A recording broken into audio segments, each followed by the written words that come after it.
Hello, welcome to this syllabus and quick Canvas review for Psychology 290, Psychology of Adolescence.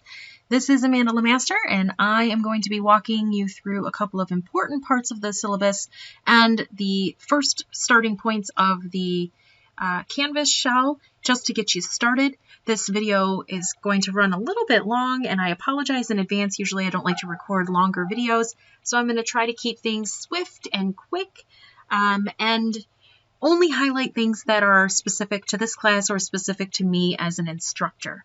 That way you can read through things on your own, things that are pretty standard or that you'll see on other syllabi on campus. So let's just start off with, please feel free to call me Amanda. I am okay with that when you email me, send me a message, whatever it might be.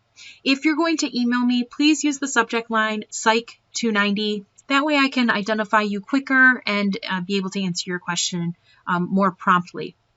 You can also use the Canvas inbox, and that's actually something that I prefer. And then you don't even need to tell me what class you're in because Canvas tells me.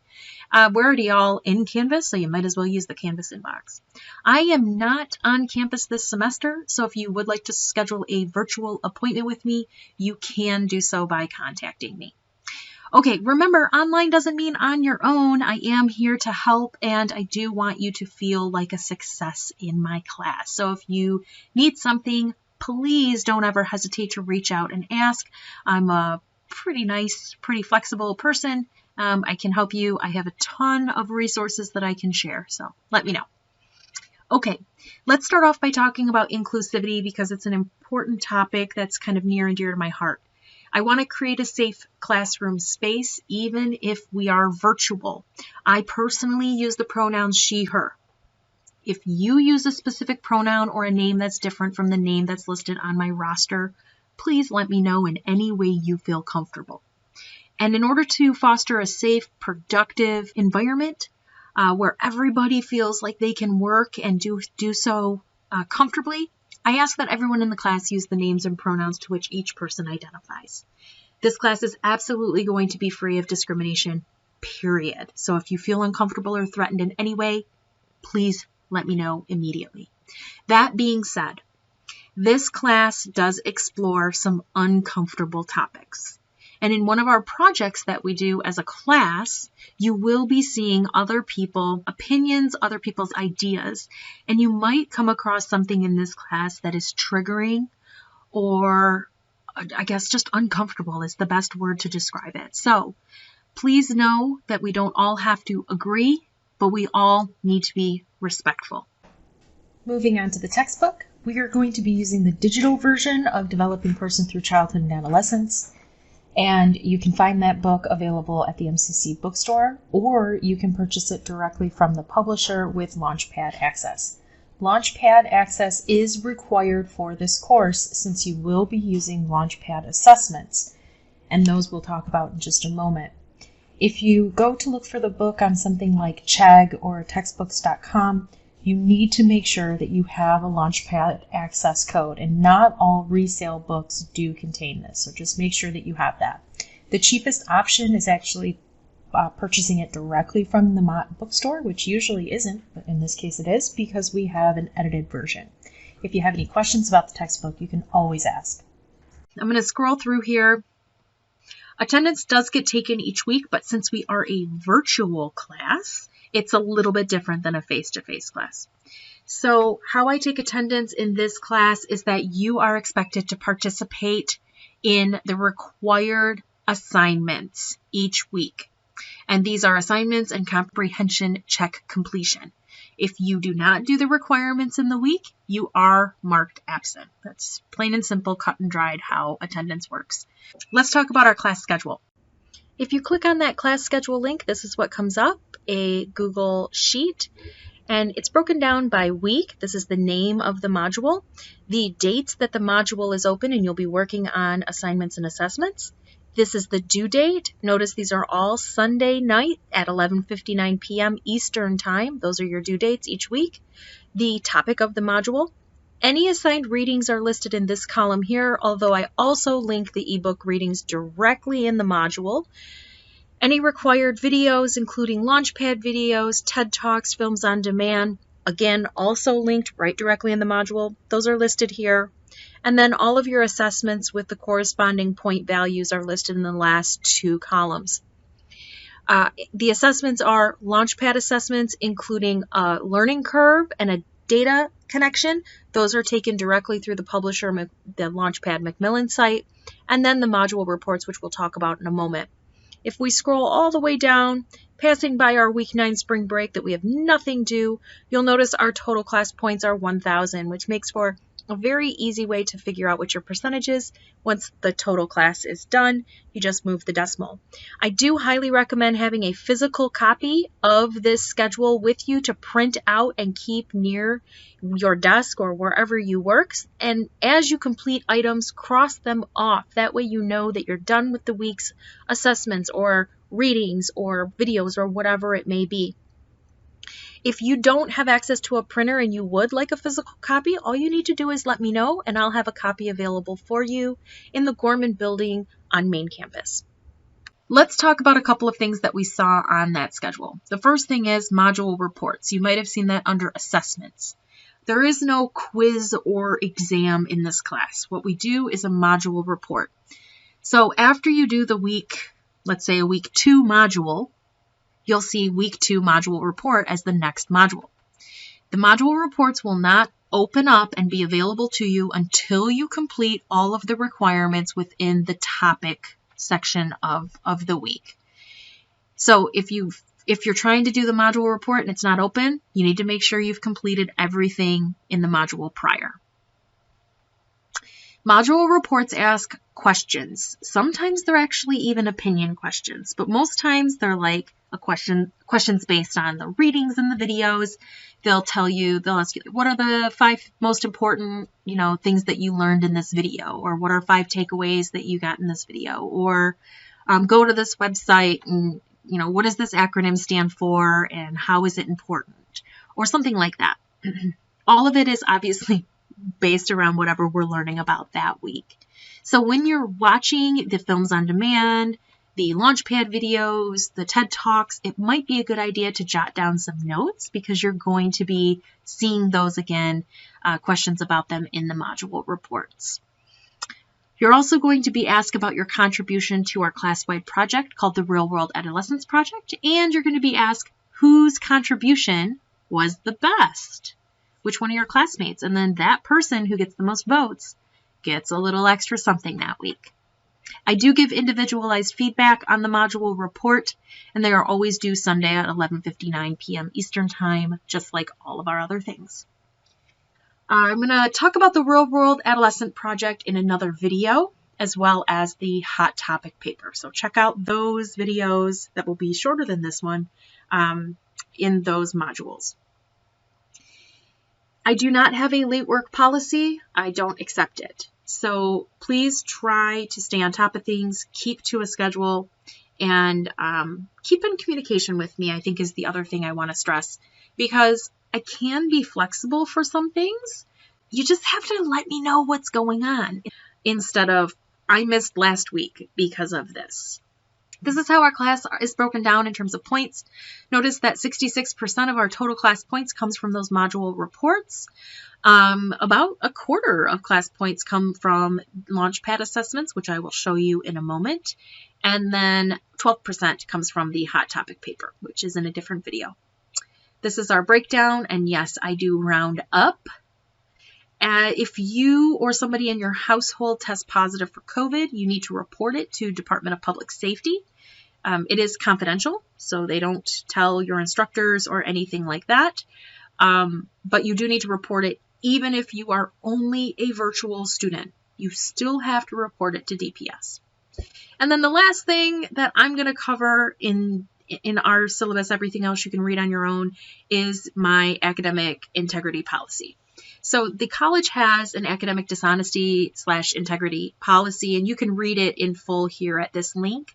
But I take it a little step further. I take it very seriously, particularly plagiarism. When you use somebody else's words and you claim them to be your own, that is unacceptable. When you do that, you are just telling yourself that you are not smart enough, and you're telling me that you don't think you're smart enough to come up with words. So don't do that. Don't cheat yourself. If you're going to use somebody else's words, tell me they're not your words by citing it in proper APA formatting. Because I take it so seriously, I do provide you with an academic integrity contract in the week 01 module. I want you to read everything in full and then sign it. If you have questions about it, you can always contact me. Everything else is very standard language, so I'm going to skip over that. I'm going to go into our class Canvas shell. I'll highlight just a couple of things here. The first thing is the academic integrity contract. It is right here. If I click on this link, it's going to open up the Google Doc with all the information. Read it in full, and then click here to electronically sign. What else? The communication expectation that I talked about earlier.